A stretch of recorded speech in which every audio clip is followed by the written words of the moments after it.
Hey guys, thanks for watching this video. Today is Thursday, October 16th, 2014. Today has been 11 years since my grandfather passed away suddenly of a massive heart attack. It was unexpected and shocking to everybody in the family at the time. Um, it's kind of like a schedule of events that kind of led up to his death. He died on a Thursday, like this year's on a Thursday. That Sunday before, he had went to the local hospital complaining of bad chest pains, heartburn. He wasn't sleeping good. He wasn't eating well, and he felt like his left arm, his needles were stabbing him in his arms, and he was short of breath. And Pepto-Bismol wasn't helping him, and all that. So they did some blood work and stuff like that, and the doctor prescribed him some kind of medication that really, if you ask me, she probably should have admitted him right there, because if you ask me, I'm not a doctor, but those are pretty much signs of heart attack, So that was on a Sunday, and then I believe the next day or the day after, he went for more testing. But Wednesday, October 15th, I actually worked at the hospital that he was pronounced dead at the very next day. The night before, I had worked security at the time. I was 20. I would have been. He died. No, I would have been 21 in 2 months. I was working security, and it was a bad storm that night. Windstorm that ripped people's houses. Like it was a bad night to say. Like, as your last real night alive, that was really a bad night. So I worked till 11:30, and then I went home and just took it easy and went to bed. Next morning, bright and early. I don't sleep a whole lot, but bang, bang, bang, bang at the door at like 5:30, 6 in the morning. It's my parents. I had my own apartment for 2 years at that point, and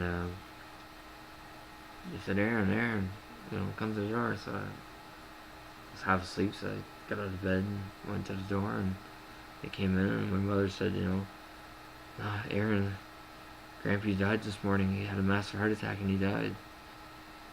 Right there, it was just like, holy fuck, man, what a shock.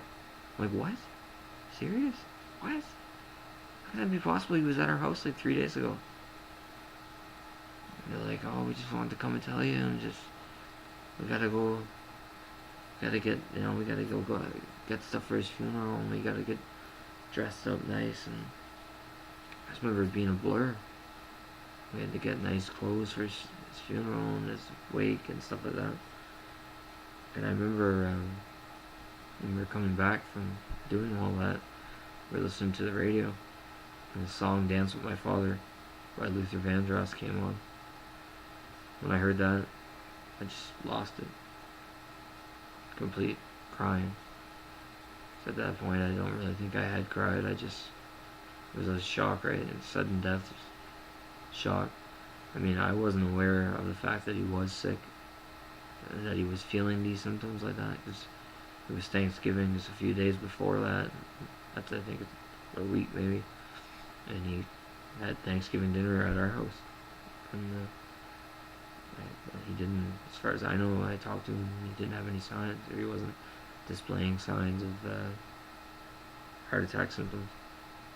Anyhow, I think that the doctor, though, that he seen on that particular day when he described all his symptoms to him, I think that doctor was a real idiot, and everybody around my area knows that, in particular, that he is an idiot. And the fact is, he probably should have recognized that this man was, the phone's ringing, let my wife answer. That doctor should have probably recognized the fact that this man was kind of, having heart attack symptoms. Each doctor's different, right? So, like it was the fall, cold. His funeral was on October 20th.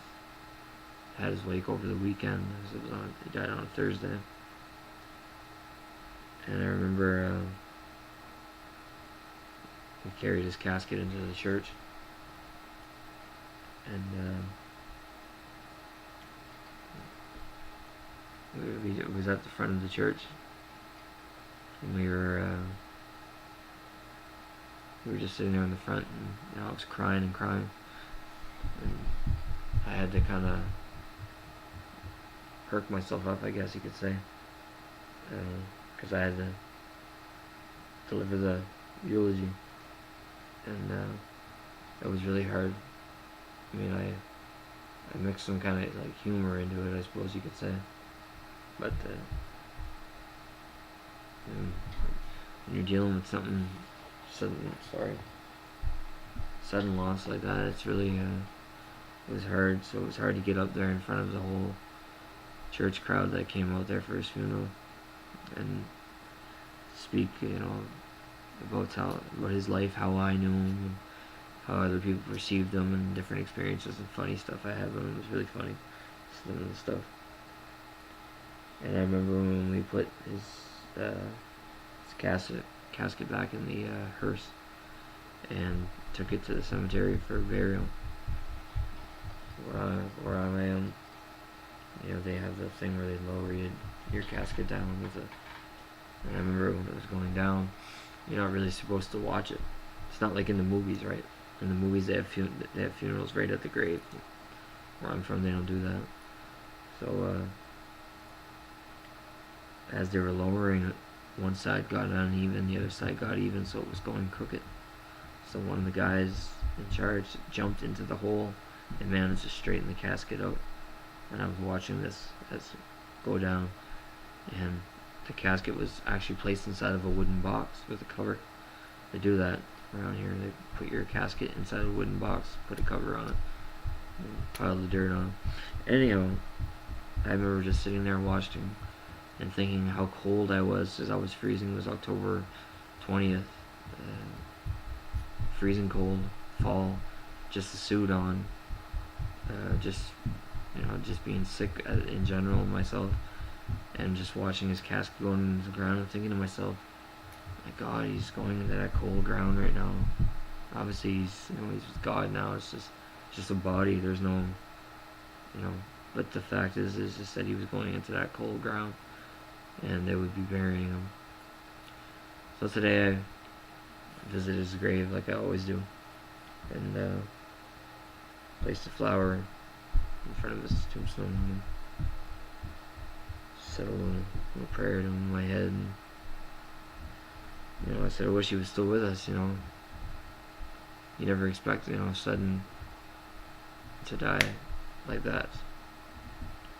He that day he died, he woke up early there that morning, and he complained to his wife that he could hardly breathe, short of breath. He was panicking. He was anxiety. He was in the kitchen, and he was totally not himself. And then he went into the bathroom, and the bathroom collapsed to the floor, and that was it, pretty much.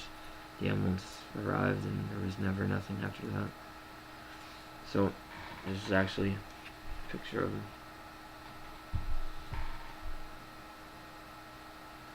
June 20th, 1939, October 16th, 2003.